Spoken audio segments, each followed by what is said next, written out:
जब किडनी जाहिर सी बात है जब काम नहीं करती है तो आपका यूरिन आउटपुट कम होता है और पेशाब के रास्ते जो टॉक्सिक मटेरियल या फ्लूइड बॉडी से बाहर निकलना चाहिए वो बॉडी में ही जमा होता रहता है। और आपने ऐसा दावा किया है कि क्रॉनिक डिजीज़ के जो पेशेंट होते हैं वो बिल्कुल ठीक हो जाते हैं, उनकी डायलिसिस हट जाती है, उनकी दवाइयाँ तक छूट जाती हैं, नॉर्मल हो जाते हैं वो। ग्रेविटी को अलग अलग तरह से इस्तेमाल करके हम पेशेंट्स की किडनी को दोबारा से रीस्टार्ट कर सकते हैं, उसकी फंक्शनिंग को ऊपर ले जा सकते हैं। तो आपका जो खान पान है उसमें भी क्रिएटिनिन का बड़ा रोल है। जिस तरह से आपके खाने पीने से आपका ब्लड शुगर घटता बढ़ता है, ठीक उस तरह से आपके खाने पीने से आपका क्रिएटिनिन भी बढ़ता घटता है। तो अगर सिर्फ क्रिएटिनिन हाई है और कोई भी सिम्टम नहीं है, इसका मतलब क्रिएटिनिन हाई है किसी और वजह से, किडनी फेलियर की वजह से नहीं है। और क्रिएटिनिन का हमेशा हाई होना खराब होता है ऐसा ज़रूरी नहीं है। जो इस प्रोटोकॉल को 100% फॉलो कर पाते हैं उनकी डायलिसिस पूरी तरह छूट जाती है और बाकी लोगों की दवाइयाँ कम होती हैं, डायलिसिस की फ्रीक्वेंसी कम होने लगती है।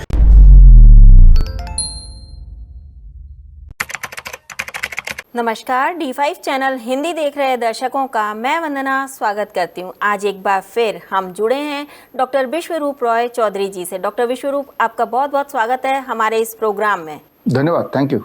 डॉक्टर विश्वरूप, आपके हॉस्पिटल में 50% से ज़्यादा क्रॉनिक किडनी पेशेंट्स आते हैं और आपने ऐसा दावा किया है कि क्रॉनिक डिजीज़ के जो पेशेंट होते हैं वो बिल्कुल ठीक हो जाते हैं, उनकी डायलिसिस हट जाती है, उनकी दवाइयाँ तक छूट जाती हैं, नॉर्मल हो जाते हैं वो। तो आपकी हम शुरुआत करते हैं नई रिसर्च से ही कि आपकी नई रिसर्च जो कि किडनी के ऊपर है, जिसके ज़रिए कि ट्रांसप्लांट की ज़रूरत नहीं पड़ती है, यहाँ तक कि डायलिसिस की ज़रूरत नहीं पड़ती, उनकी सारी दिक्कतें ख़त्म हो जाती हैं। तो आप हमें इस नई रिसर्च के बारे में बताएं। देखिए, बहुत ही सिंपल बात है। पहली बात तो ये समझना पड़ेगा क्रॉनिक किडनी डिजीज़ है क्या, और वो ये है कि जब किडनी जाहिर सी बात है जब काम नहीं करती है तो आपका यूरिन आउटपुट कम होता है और पेशाब के रास्ते जो टॉक्सिक मटेरियल या फ्लूइड बॉडी से बाहर निकलना चाहिए वो बॉडी में ही जमा होता रहता है। तो मान लो एक बलून है, बलून में जितना आप हवा भरेंगे उतना बलून का प्रेशर, एयर प्रेशर बढ़ेगा।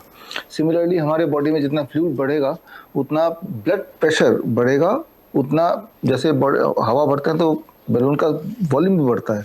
ठीक उसी तरह से हमारे पैरों के वॉल्यूम बढ़ते हैं, यानी कि सूजन आ जाती है, हाथों में सूजन आ जाती है, चेहरे पे सूजन आ जाती है। तो ये सारे बदलाव हमें दिखते हैं। इसी को हम बोलते हैं क्रॉनिक किडनी डिजीज़। और इसमें अगर आपको सिंप्लीफाई तरीके से मैं समझाऊं, बहुत ही आसान है। मान लो जैसे ये आप देख रहे हैं, इसमें सैंड ऊपर से नीचे आ रहा है बिकॉज ग्रेविटेशनल पुल की वजह से जितना भी सैंड है नीचे आ रहा है। अब मान लीजिए ये जो सैंड क्लॉक है ये आपका बॉडी है और अंदर जो सैंड है ये आपका ब्लड है। तो ठीक इसी तरह से ग्रेविटी ब्लड को नीचे खींचती है, लेकिन सारा का सारा ब्लड हमारा नीचे इकट्ठा नहीं हो जाता पैरों में। वो इसलिए क्योंकि ऊपर से हार्ट भी ग्रेविटी के अपोजिट काम करती है। तो ये हार्ट अपोजिट काम करती है ग्रेविटी के, एक बैलेंस मेंटेन करके रखती है जिससे हमारा सर्कुलेशन बना रहता है। इस सैंड क्लॉक के सैंड की तरह सारे के सारे ब्लड नीचे नहीं आ जाता। लेकिन अनलाइक दिस जो क्रॉनिक किडनी डिजीज पेशेंट हैं उनमें ग्रेविटी ज़्यादा पावरफुल हो जाती है और हार्ट थोड़ा कम पावरफुल हो जाता है।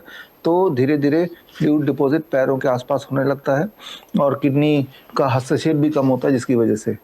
अब ऐसे में अब मान लो मैं इसके ग्रेविटी के असर को कम करना चाहूँ तो मुझे क्या करना पड़ेगा, इसको थोड़ा सा टिल्ट करना पड़ेगा।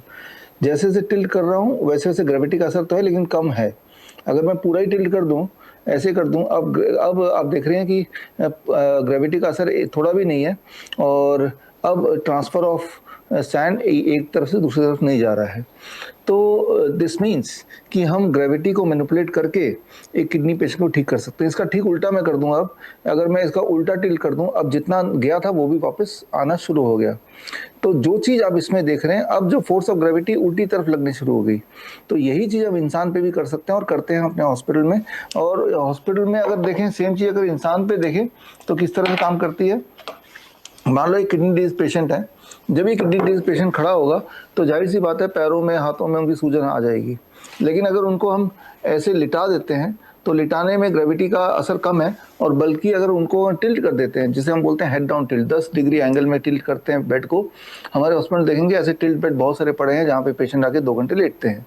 इससे ग्रेविटी का जो फोर्स है वो इस तरफ जा रहा है और हार्ट का फोर्स भी सेम तरफ जा रहा है, यानी कि वो जो ग्रेविटी हार्ट के अपोजिट काम कर रही थी वो काफ़ी कम हो चुका है, राइट। तो जिससे किडनी के ऊपर जोर कम पड़ता है, किडनी को रिवाइव करने का मौका मिलता है, फ्लूइड जो यूरिन आउटपुट बढ़ जाता है, स्वेलिंग कम हो जाती है, ब्लड प्रेशर कम हो जाता है, और यही क्लासिक सिम्टम है क्रॉनिक किडनी डिजीज की, और पेशेंट ठीक होने लगता है।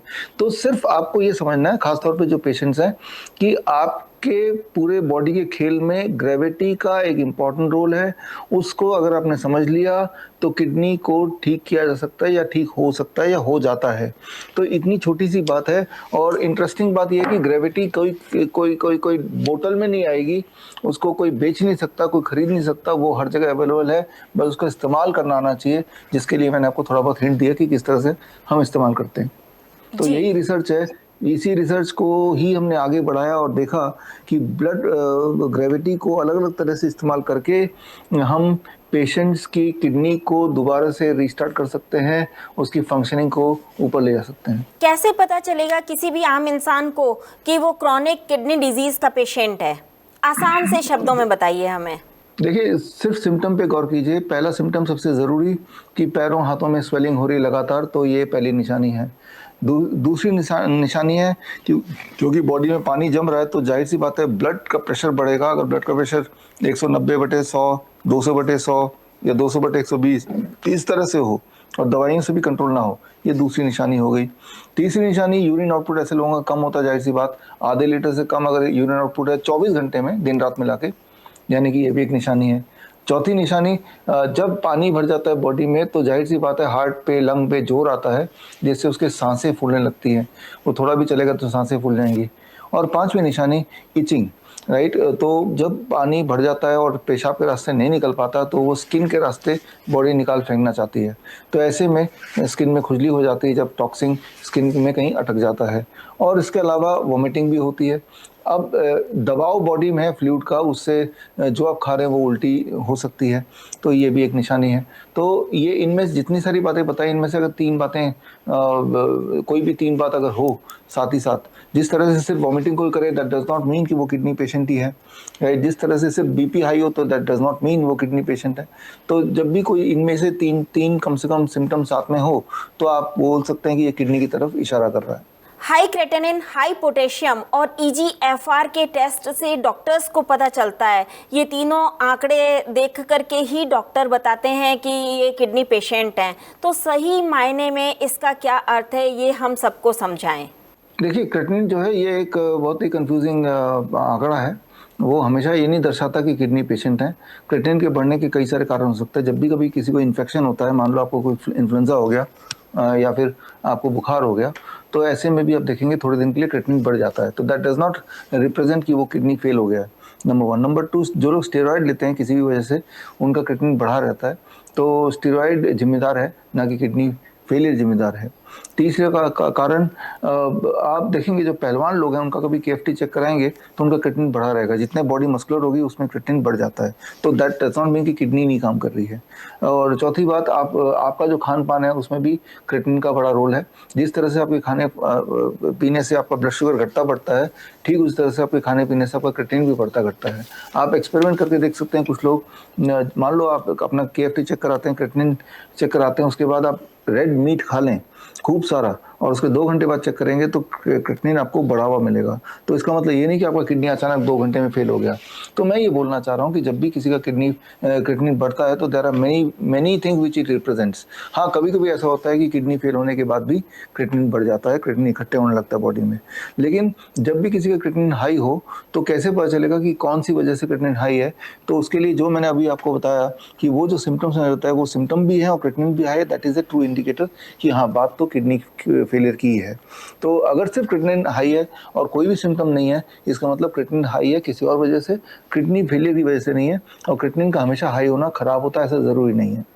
और साथ में जो ईजीएफआर और पोटेशियम का आपने जिक्र किया, उसको भी क्लियर कर देते हैं।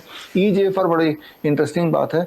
बहुत कम लोगों को पता होगा कि ईजीएफआर जो होता है कि भाई आपकी किडनी फंक्शनिंग चेक कर रहे हैं, वो 7% रह गया किडनी, तो कोई 90, अगर जैसे डॉक्टर बोलता है आपका 7% किडनी काम कर रही है, तो वो ये समझता है कि 93% मेरा किडनी फेल हो चुका है, जबकि सत्य ये नहीं है।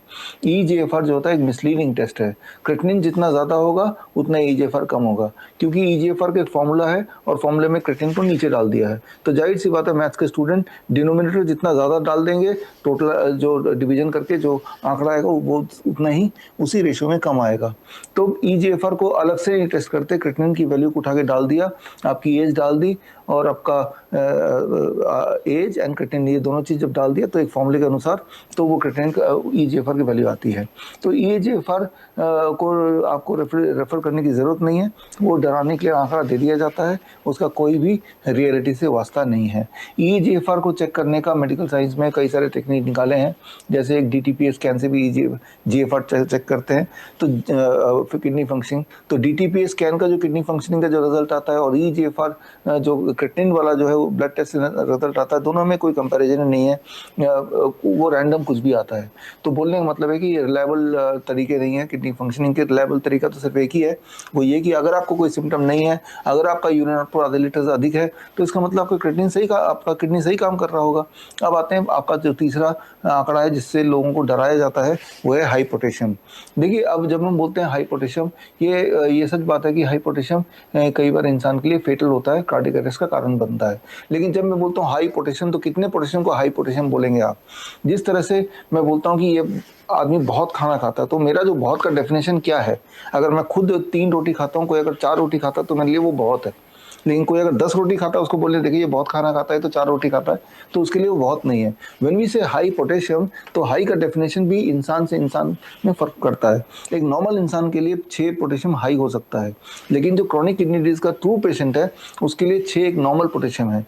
क्रॉनिक किडनी डिजीज़ के पेशेंट्स की बॉडी का जो फ्लूइड है, उसका बॉडी की जो केमिस्ट्री है वो एक आम इंसान के बॉडी केमिस्ट्री से अलग है। इसलिए आम इंसान के आंकड़ों को एक किडनी पेशेंट के आंकड़ों से आप कंपेयर नहीं कर सकते। एक आम इंसान के लिए 6 हाई है, बट एक किडनी पेशेंट के लिए 6 नॉर्मल है।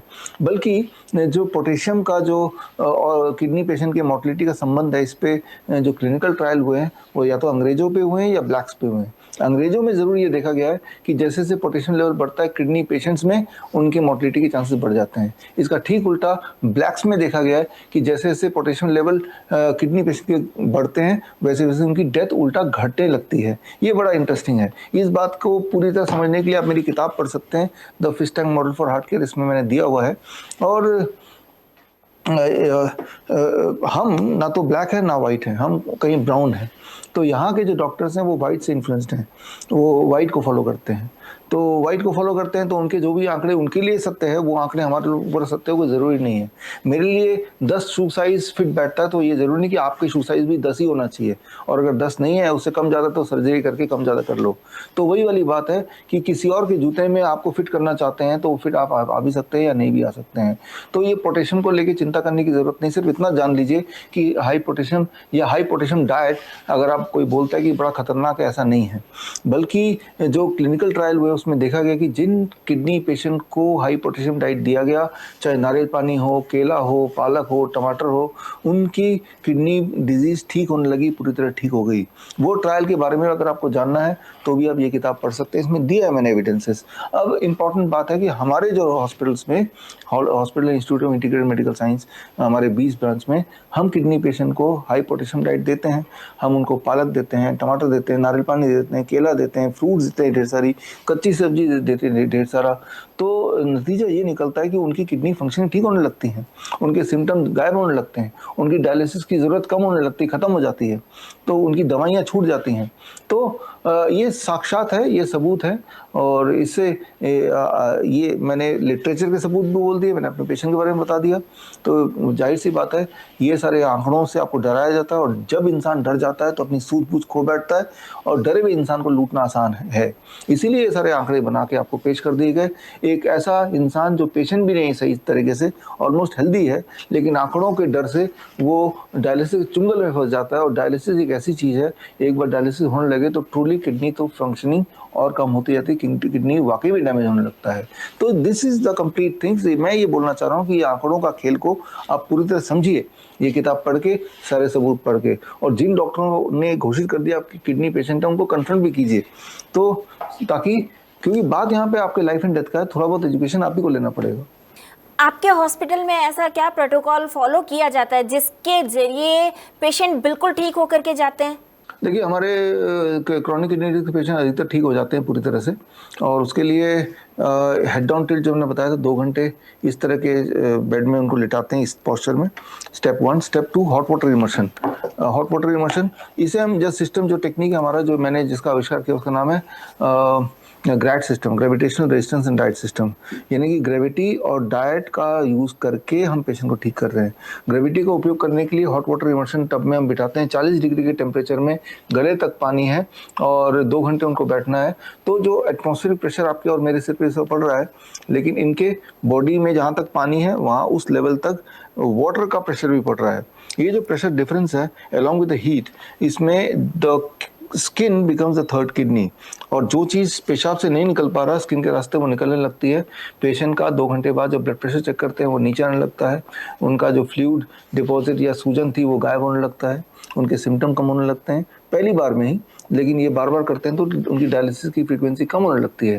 पहले हफ्ते में 3 बार था तो वो 2 बार, फिर 1 बार, फिर 10 दिन में 1 बार, इस तरह से इंप्रूवमेंट आने लगता है। तो ये है सेकंड स्टेप। थर्ड स्टेप है diet. Diet is the DIP diet. आपके चैनल में DIP डाइट मैंने बहुत बार जिक्र किया है, तो आप उन वीडियोस को देख सकते हैं। तो DIP diet plus hot water immersion plus head down tilt, ये that is called the grad system, gravitational resistance and diet system.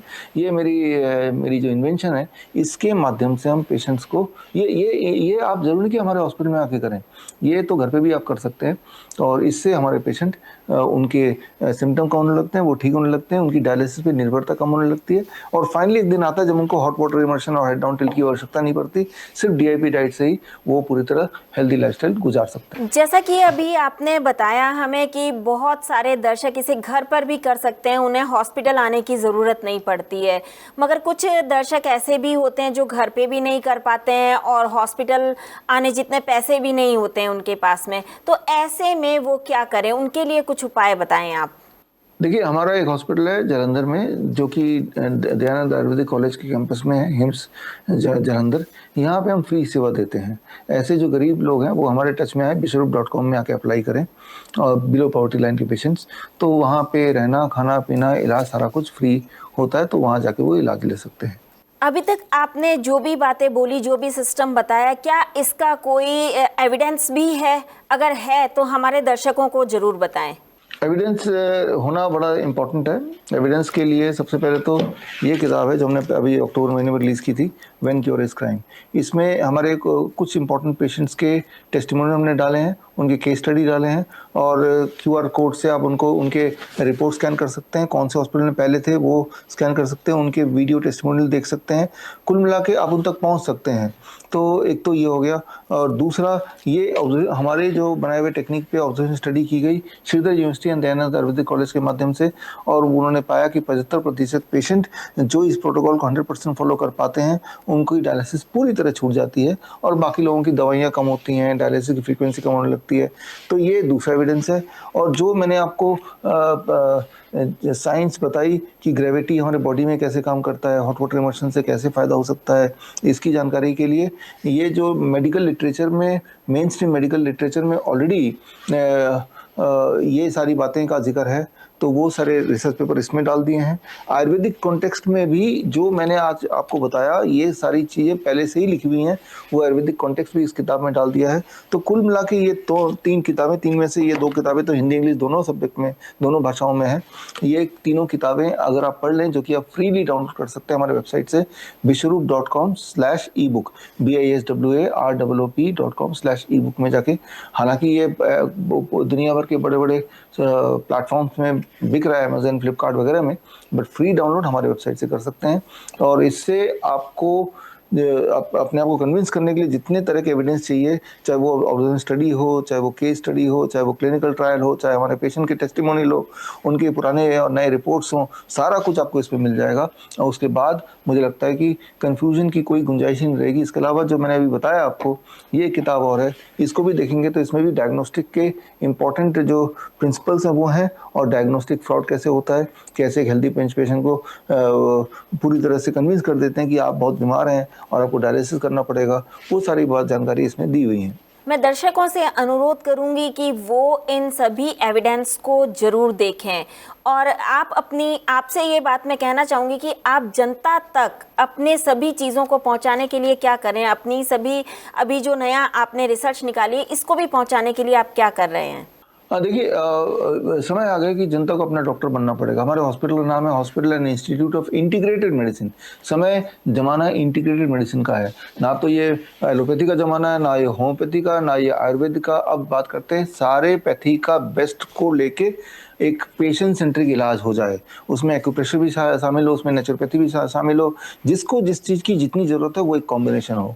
तो वही हम अपने हॉस्पिटल में करते हैं। लेकिन ये मुझे लगता है कि हर इंसान को सीखना चाहिए, हर घर में हर एक को सीखना चाहिए। इसलिए लोगों तक पहुंचाने के लिए हमने अभी शुरू करना है what we call as 3 months online certification training on integrated medicine.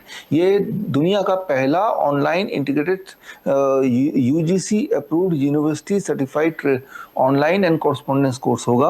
और इस कॉरस्पॉन्डेंस कोर्स यानी कि 3 महीना 12 हफ्ते का है और हर हफ्ते की एक किताब हिंदी या इंग्लिश में कुरियर से आपके घर पहुंचेगी। हफ्ते भर में उसको पढ़ना है, फिर इसकी एक क्लास होगी 2 घंटे की हर संडे को। तो हर संडे क्लास होगी, हर हफ्ते पढ़ने के लिए किताब दिया जाएगा, राइट, भेजा जाएगा। और मतलब हाइब्रिड मॉडल है, ऑनलाइन एंड कॉरस्पॉन्डेंस दोनों।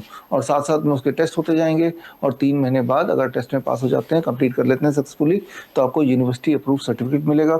और इससे बहुत सारी मेडिकल कंडीशंस हैं, चाहे वो डायबिटीज़ हो, चाहे वो हाइपरटेंशन हो, चाहे वो इन्फेक्शियस डिजीज़ हो, या कोई इमरजेंसी मेडिकल कंडीशन हो, चाहे वो एंजाइना हो या पेट दर्द, सिर दर्द कुछ हो, या फिर वो किसी तरह का पेन हो, जॉइंट पेन वगैरह। इन सारे हालात में एज ए इंडिविजुअल आप क्या कर सकते हैं वो आप समझ पाएंगे और उसको अपने के लिए और अपनों के लिए इस्तेमाल कर पाएंगे। ये एक सर्टिफिकेशन प्रोग्राम है जो यूनिवर्सिटी अप्रूव्ड है, दुनिया का पहला इंटीग्रेटेड मेडिसिन पर प्रोग्राम है। इसमें एक्यूप्रेशर भी आपको सिखाया जाएगा, नेचुरोपैथी भी सिखाई जाएगी और मॉडर्न साइंस के कुछ फंडे जो आपके लिए उपयोगी हो सकते हैं डायग्नोस्टिक पॉइंट ऑफ व्यू से, वो भी बताया जाएगा। तो एक आम आदमी के हाथ में जो हथियार होने चाहिए, जिससे वो एक जंगल में है आप जान लीजिए और भेड़िया हैं जो आपको नोचने के लिए तैयार हैं, तो वो एक ढाल के रूप में ये ट्रेनिंग आपका काम आएगा, एक टूल के रूप में, एक वेपन के रूप में काम आएगा, ताकि आप अपना डॉक्टर खुद बने।